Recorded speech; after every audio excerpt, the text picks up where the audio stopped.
presented by MVM Films.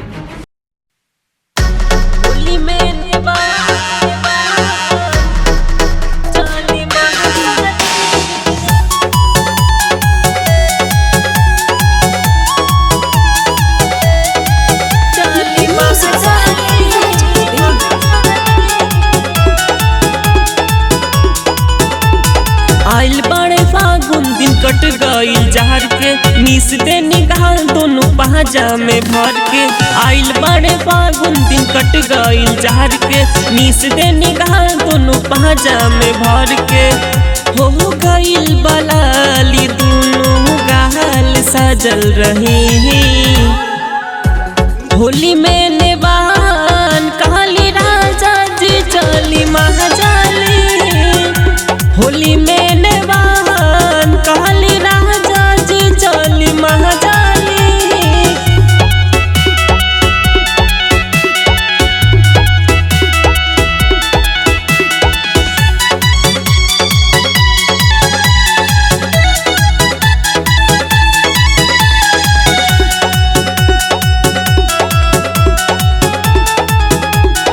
Recording studio बनमन की भिजावा जनी लहंगा चोली दाग लागी रंग के।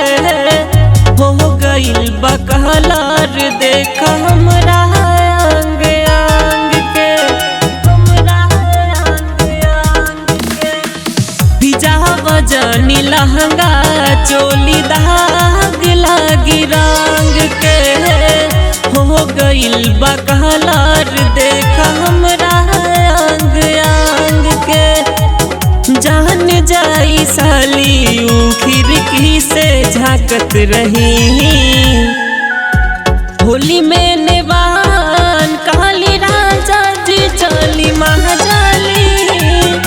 होली में नेवान काली राजा जी चली महाजाली।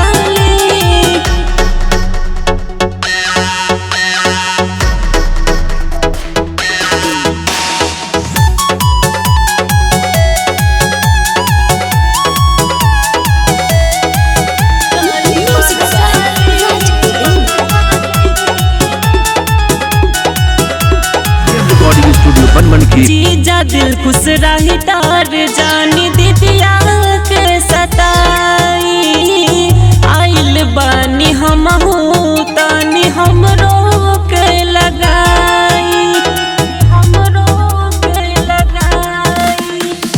जीजा दिल खुश रही तार जानी दीदिया के सताई।